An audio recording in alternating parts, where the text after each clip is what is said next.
আসসালামু আলাইকুম গাইজ, আশা করি সবাই ভালো আছেন।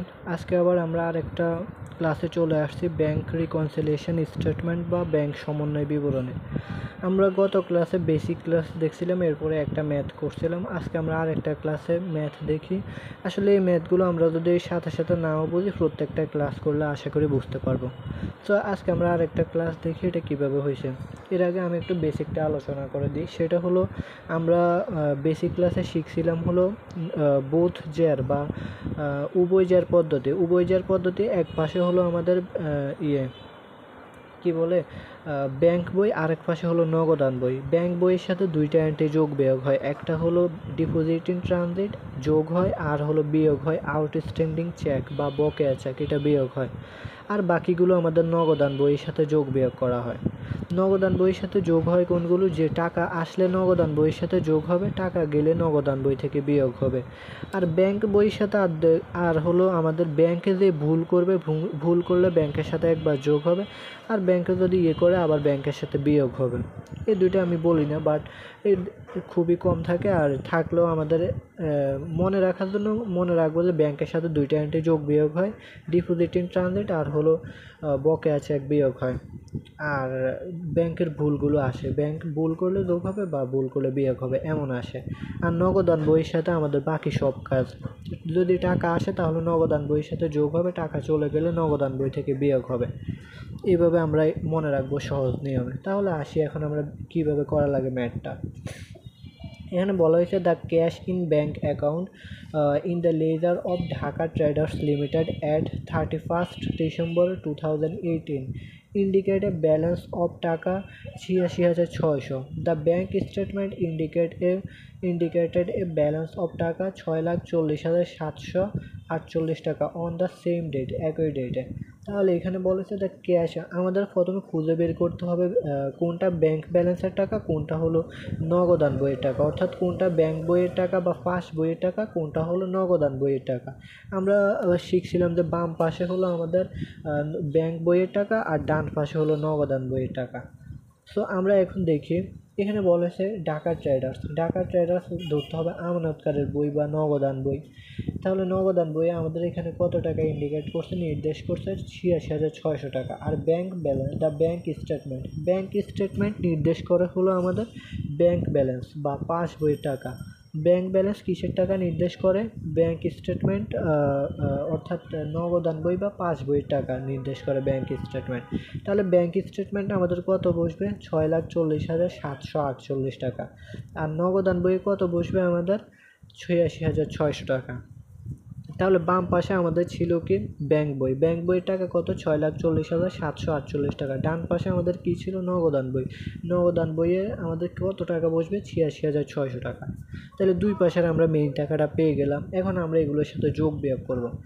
এখন আসি, এটা আমাদের এমনি বলছে ব্যাংক বই আর হলো নগদান বইয়ের মধ্যে সমন্বয় করতে বলছে আর কি এটা।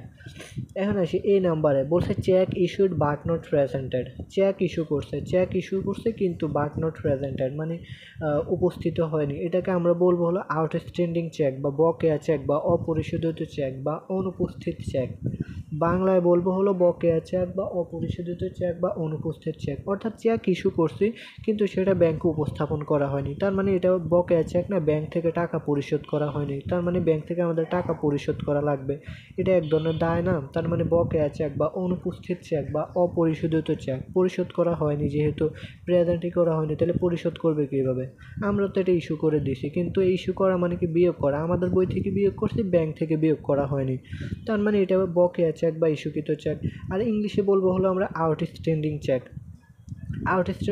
আমাদের ব্যাংক থেকে কি হবে? এটা হলো ব্যাংকের উপাদান, তার মানে এটা ব্যাংক থেকে বিয়োগ হবে, এটা আমাদের ব্যাংক থেকে বিয়োগ হবে। আর আমরা জানি যে ডিপোজিট এন্ড ট্রানজিট যোগ হয়। সেই যদি চেক ইস্যুড থাকে বাট নট প্রেজেন্টেড, আমরা সরাসরি ব্যাংক থেকে বিয়োগ করে দেব। এই যে বাম পাশ থেকে আমাদের যেহেতু দুইটা পাশ, একটা হলো নগদান বই আর একটা হলো ব্যাংকের বই। এখন আসি বি নাম্বারে, এ deposit of taka 89,017 taka on 31st December did not appear on the bank statement of December আচ্ছা, এখানে আসি, আমাদের যদি cheque issued but not presented থাকে, সরাসরি আমরা ব্যাংক থেকে বিয়োগ করে দেবো। এই ডিপোজিট লেখা আছে, তার মানে এটা ডিপোজিট ইন ট্রানজিট। কি ডিপোজিট ইন ট্রানজিট? এটা আমাদের ব্যাংকের সাথে কি হয়, যোগ হয়, এটা আমরা ব্যাংকের সাথে যোগ করে দেবো। এখন আসি, এটা কি বুঝেছে আমি এটা বুঝাই দিই, জাস্ট বোঝার সুবিধার্থে, কিন্তু পরীক্ষার হলে আমাদের এত কিছু বোঝার দরকার নেই। ডিপোজিট লেখা আছে, তার মানে এটা আমরা ব্যাংকের সাথে যোগ করে দেবো। হ্যাঁ, কারণ ওইগুলো অত ঘুরানো পেছন থাকে না, সো বেশিরভাগই এরকম থাকে, সো আমরা এমনটাই করব। তাহলে এখানে বুঝেছি ডিপোজিট অফ টাকা 89,017 টাকা 31 ডিসেম্বর ডিড নট অ্যাপিয়ার। আচ্ছা, এখানে আমাদের ডিসেম্বরের একটা টাকা বা ব্যাংক স্টেটমেন্ট 89,000 টাকা ডিসেম্বরে আমাদের এখানে দেখানোর কথা ছিল ব্যাংকে, কিন্তু সেটা কি করা হয়নি, ডিড নট অ্যাপিয়ার, সেটা দেখানো হয়নি ডিসেম্বরে। 31 ডিসেম্বর যেহেতু 31শে মাস, সো 31শে ডিসেম্বরের মধ্যে এটা আমাদের ডিপোজিট ইন ট্রানজিটে দেখানো হয়নি, কিন্তু আমাদের এটা ডিসেম্বরের টাকা। কি ডিসেম্বরের টাকা, কিন্তু ডিসেম্বরে দেখানো হয়নি, তার মানে এটা কিসে আছে, প্রসেসিংয়ে আছে। আর প্রসেসিং থাকা মানে কি, এটা ডিপোজিট ইন ট্রানজিট বা ট্রানজিটে জমা বা মধ্যে জমা, মানে এটা প্রসেসিংয়ে আছে আর কি। তো এই ডিপোজিট ইন ট্রানজিট আমাদের ব্যাংকের সাথে যোগ হয়, আর ইস্যুকৃত চেক ব্যাংক থেকে বিয়োগ হয়। তাহলে এটা আমরা এইভাবে লিখি, ব্যাংক বিয়োগ, আর এখানে ব্যাংক বুক, অর্থাৎ এটা ব্যাংক, এটা হলো বিতে বুক, বিতে ব্যাংক, বিতে বুক, ব্যাংক বুক থেকে বিয়োগ হবে, আর এটা হলো ব্যাংক বুকের সাথে যোগ হবে, ব্যাংক বুক যোগ, ব্যাংকের সাথে যোগ হবে, এটা হলো ব্যাংকের থেকে বিয়োগ। আমরা পরে ফুল অ্যান্সারটা দেখাবো, আগে আমরা এখানে এইভাবে করে নিই। হ্যাঁ, এরপর আসি সি নাম্বারে। এখানে বলছে এ check for taka 20,000 drawn by Dhaka warehouse limited had been wrongly charged by the bank account of Dhaka traders limited. এই যে আমাদের হচ্ছে ঢাকা ট্রেডার্স লিমিটেডের অফ মানে রয়েল, ঢাকা ট্রেডার্স লিমিটেডের আমাদের যদি এটা দেখি, আমাদের ম্যাটটা হলো ঢাকা ট্রেডার্স লিমিটেড। এখন ঢাকা ট্রেডার্স লিমিটেডের একটা চেক লেখা হয়েছে, কিন্তু সেটা রংলি কার নামে করছে, চার্জ করছে, Dhaka warehouse limited, Dhaka warehouse লিমিটেডের নামে করছে।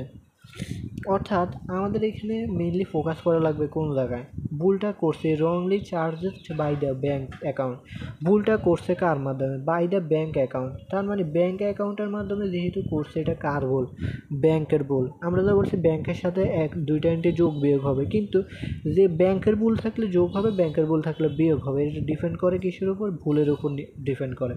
তাহলে এটা ব্যাংকের ভুল, এখন এটা ব্যাংকের সাথে যোগ হবে নাকি বিয়োগ হবে, আমাদের সেটা দেখা লাগবে। এখন একটা চেক আমাদের 20,000 taka drawn by Dhaka warehouse limited, এটা ঢাকা ওয়্যার হাউস লিমিটেডের নামে লিখছে, কার চেক লিখছে, ঢাকা ট্রেডার্স লিমিটেডের নামে চেক। এখন ঢাকা ট্রেডার্স নামে চেকটা লেখার কথা ছিল হলো ঢাকা ট্রেডার্স লিমিটেডের নামে লেখার কথা ছিল, লিখছে কার নামে, ঢাকা ওয়্যার হাউস লিমিটেডের নামে, অর্থাৎ এটার সাথে যোগ করার কথা ছিল আমাদের, ব্যাংকের সাথে যোগ করার কথা ছিল। অর্থাৎ সাপোজ আমরা যদি দেনাদার থেকে একটা চেক পাই,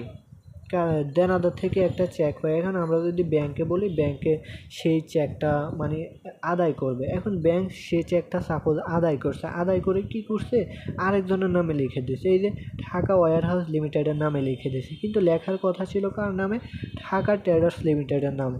তাহলে যেহেতু এটা ভুল করে অন্যজনের নামে লিখে দিয়েছে, এখন কার নামে লিখতে হবে, ঢাকা ট্রেডার্স লিমিটেডের নামে।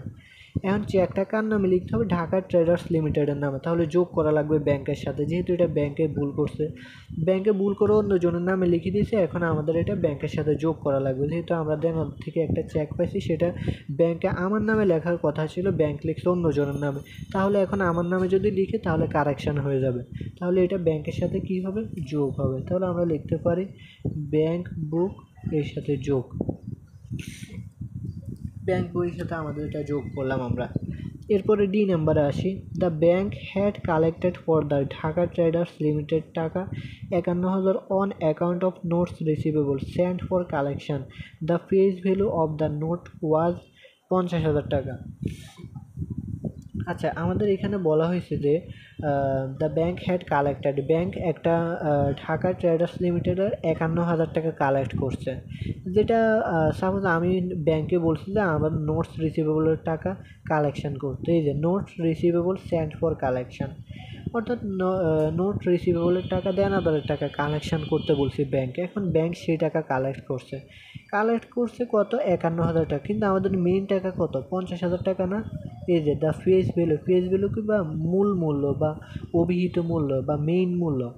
সো মেইন মূল্য ছিল কত নোটটার 50,000 টাকা, সেখানে 51,000 টাকা কালেক্ট করছে। তার মানে বাকি 1,000 টাকা কি, 1,000 টাকা হলো ইন্টারেস্ট। তার মানে ব্যাংক আমাদের হয়ে দেনাদার থেকে ইন্টারেস্টও কালেক্ট করছে, কত 1,000 টাকা বেশি কালেক্ট করছে। তার মানে আমরা এটাকে বলতে পারি note receivable, note collected by bank 50,000 taka আর interest collected by bank 1,000 taka. এটা এখন কি হবে, এটা আমাদের নগদান বইয়ের সাথে যোগ হবে। আমরা বলছি যে নগদান বইয়ের সাথে কি হবে, টাকা আসলে নগদান বইয়ের সাথে যোগ হবে, টাকা গেলে নগদান বই থেকে বিয়োগ হবে। ব্যাংকের দুইটা মেইন এন্ট্রি কিন্তু আমরা পেয়ে গেছি। যদি দেখি চেক ইস্যুড, এটা আমাদের বিয়োগ হবে। এরপরে ডিপোজিট ইন ট্রানজিট, এটা যোগ হবে। এরপর ব্যাংকের ভুল যেহেতু এটা আমরা যোগ করছি, কিন্তু এগুলো এখন কার কাজ, নগদান বইয়ের কাজ। আমরা যারা বেসিক ক্লাসটা করছি সেখানে আমি বলছি নগদান বইয়ের সাথে কোনগুলো যোগ হবে কোনগুলো বিয়োগ হবে। সো এটা আমার নগদান বইয়ের সাথে যেহেতু কালেক্ট করছে সেহেতু যোগ হবে, টাকা আসছে। সো আমাদের দুইটা নাম এটা লিখতে হবে। এখন আসি নাম্বার, আমাদের বলছে bank service charge for December 2018 অ্যামাউন্টের টাকা 675 ডেবিটেড অন দ্য স্টেটমেন্ট। আচ্ছা, এখানে মনে রাখতে হবে ডেবিটেড মানে কি, ডেবিটেড মানে খরচ নির্দেশ করে, ক্রেডিটেড মানে কি আয় নির্দেশ করে। আবার এখানে যদি আমাদের ব্যাংক সার্ভিস চার্জ না লেখা থাকতো, এটা যদি না লেখা থাকতো শুধু লেখা আছে ডেবিটেড, তার মানে আমরা খরচ নির্দেশ করতাম, নগদান বই থেকে বিয়োগ করতাম। আমাদের দুই পাশে একটা হলো ব্যাংক বই আর একটা হলো নগদান বই। এগুলো নগদান বইয়ের সাথে আমরা যারা বেসিক ক্লাস করছি একটা হলো ইংলিশ ভার্সনে দেখাইছে আর একটা হলো বাংলা ভার্সনে দেখাইছে, সেখানে আমাদের সুন্দরভাবে সব কিছু লেখা আছে। ব্যাংক সার্ভিস চার্জ নগদান বই থেকে বিয়োগ হবে। সো যেহেতু ব্যাংক সার্ভিস চার্জ বলছে, এটা আমাদের নগদান বই থেকে বিয়োগ করে দেবে 675 টাকা। এরপরে interest credited by the bank taka 10,000 টাকা। এই যে এখানে কিন্তু আমাদের সার্ভিস চার্জ বা কালেক্টেড এমন কিছু বলা নেই, বলছে কি ক্রেডিটেড মানে কি আয় নির্দেশ করে, আর আয় নির্দেশ করলে আমাদের নগদান বইয়ের সাথে কি হবে, যোগ হবে। সো আমরা এটা নগদান বইয়ের সাথে যোগ করে দিব 10,000 টাকা। এরপরে আসি নাম্বারে, এ কাস্টমার চেক ফর টাকা 900 হ্যাড বিন এন্টার্ড টাকা 90 বাই দ্য ডেপোজিটর্স। এখন আসি, এটা আমাদের বোঝার আছে, একটা কাস্টমার চেক আমরা কখন পাই, যখন দেনাদার হয়, যখন আমরা একটা পণ্য বাকিতে বিক্রি করি তখন আমরা চেকে দিই বা নগদে করি যে আমাদেরকে পরে টাকাটা এইভাবে দিতে হবে। তো তখন আমাদের দেনাদার সৃষ্টি হয়, দেনাদার আমাদের জন্য সম্পদ। দেনাদার সৃষ্টি হলে আমরা নগদান বইয়ের সাথে দেনাদার কী করি, যোগ করি না, যদি যোগ করি, এখন কাস্টমার চেকও আমাদের কাছে কি দেনাদার, রাইট। তো এটা যদি আমাদের কাছে টাকা আসে, আমরা যোগ করার কথা ছিল কত 900 টাকা, 900 টাকা আমাদের যোগ করার কথা ছিল, কিন্তু সেখানে কত টাকা লেখা হয়েছে, 90 টাকা লেখা হয়েছে। বাই দ্য ডিপোজিটর্স, কার দ্বারা, আমানতকারীর দ্বারা নগদান বইতে কত টাকা লেখা হয়েছে, 90 টাকা। এখন আমাদের যোগ করার কথা ছিল দেনাদার থেকে, যেহেতু আমরা চেক পাই, কাস্টমার চেক মানে দেনাদারের চেক, 900 টাকা লেখা ছিল বা লেখার কথা ছিল বা 900 টাকা যোগ করার কথা ছিল, সেখানে আমরা ভুলের যোগ করছি কত, 90 টাকা যোগ করছি। তাহলে আমাদের আরও কত যোগ করলে 900 টাকা হবে, 810 টাকা যোগ করলে 900 টাকা হবে। তাহলে আমরা আরও 810 টাকা যোগ করে দেব, তাহলে আমাদের 900 টাকা হয়ে যাবে। তাহলে এই 810 টাকা আমাদের নগদান বইয়ের সাথে যোগ হবে। আচ্ছা, এরা আমরা ক্যাশ বুক যোগ লিখে দিই, আর এটা আমাদের কি হবে, এটা আমাদের ক্যাশ বুক থেকে বিয়োগ করব। এরপর ইন্টারেস্ট ক্রেডিট মানে আয় নির্দেশ করে নগদান বইয়ের সাথে বা ক্যাশ বুকের সাথে আমাদের এটা যোগ হবে। আর এটা ক্যাশ বুক থেকে বিয়োগ হবে। এখন আসি এই চেক ইস্যুড মানে কি বিয়োগ করা বা কমানো বা দিয়ে দেওয়া। এখন একটা চেক সাপোজ আমরা দিয়ে দিয়েছি ফর টাকা 392 হ্যাড বিন এন্টার্ড ক্যাশ বুক। আমরা 392 টাকা একটা চেক ইস্যু করছি, সেখানে আমি ভুলে নগদান বইতে কত লিখছি 329 টাকা লিখছি। 392 টাকা মাইনাস করার কথা ছিল, ইস্যু মানে মাইনাস করা বা বিয়োগ করা। এখন 392 টাকা মাইনাস করার কথা ছিল, সেখানে আমি মাইনাস করছি 329 টাকা। তাহলে আমি কত টাকা কম মাইনাস করছি? 63 টাকা কম মাইনাস করছি। তাহলে আমি যদি আরও 63 টাকা মাইনাস করে দিই তাহলে আমাদের সমান হয়ে যাবে, রাইট? 392 টাকা মাইনাস করার কথা ছিল, 329 টাকা মাইনাস করছি, তার মানে কম মাইনাস করছি। তাহলে আমার আরও কত মাইনাস করা লাগবে? আরও 63 টাকা মাইনাস করলে আমাদের কারেকশান হয়ে যাবে। সো শেষ। এখন আসে আমরা অ্যান্সারটা দেখি। মাইনাস করা লাগবে আর 63 টাকা না, এটা আমাদের ক্যাশ বুক থেকে কি হবে? বিয়োগ হবে। এই যে এখানে সব কিছু দেওয়া আছে, এই অ্যান্সার। ওইখানে যা যা বুঝেছি এখন আপনারা জাস্ট এটা দেখবেন আর নিজে নিজে করে ট্রাই করেন। আমি যেভাবে বুঝেছি ওইভাবে করে এরপরে এটার সাথে অ্যান্সারটা মিলিয়ে ফেলবেন, শেষ। ওইখানে যা যা করছে ওইভাবে করবেন, দেখবেন অ্যান্সার মিলে গেছে। যে 63 টাকা মাইনাস করছে। এরপরে সার্ভিস চার্জ আমাদের 675 টাকা, এটা মাইনাস করা লাগে নগদান বই থেকে। এই পাশে হলো ব্যাংক বুক আর এটা হলো ক্যাশ বুক।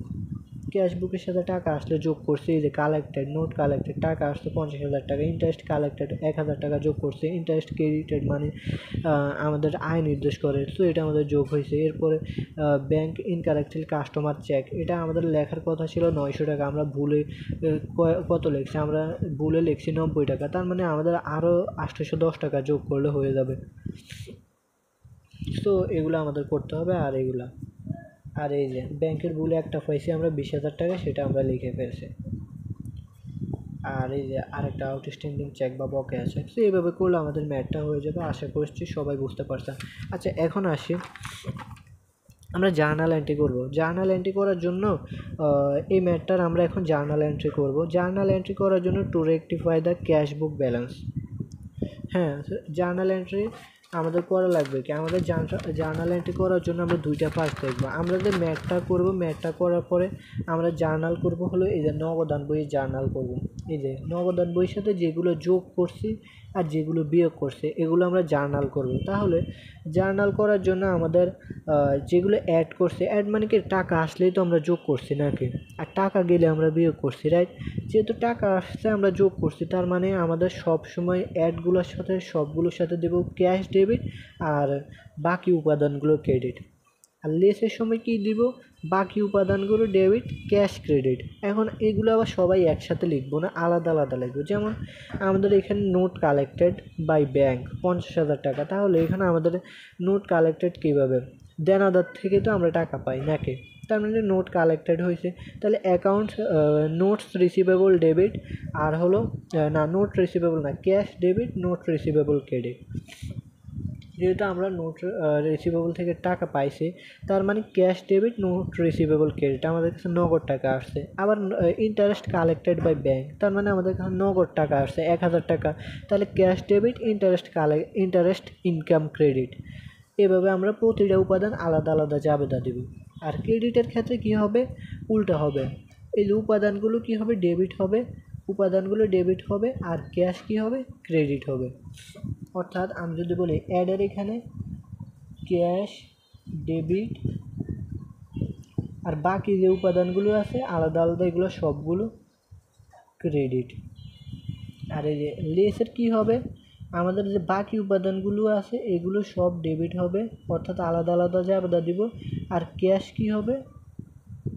ক্যাশ ক্রেডিট হবে। সহজ হিসাব, যদি জাবেদা আসে আমরা ইজিলি করতে পারবো। তার মানে আমরা যদি ব্যাংক সমন্বয় বিবরণী সঠিকভাবে করতে পারি, জাবেদা করা আমাদের জন্য একদম ইজি।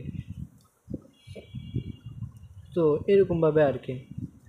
এখন আসি আমরা এই যে জাবেদা করছি cash debit, note receivable credit, cash debit, interest revenue credit 1,000, আবার cash debit, interest revenue credit 10,000 টাকা। তো আমরা এখানে ওইভাবে যেভাবে দেখাইছি এভাবে আমরা জাবেদাগুলো করব। সো আশা করি সবাই বুঝতে পারছেন ম্যাথটা। এরপরে যদি কেউ না বুঝতে পারেন অবশ্যই কমেন্টে জানাবেন। ধন্যবাদ।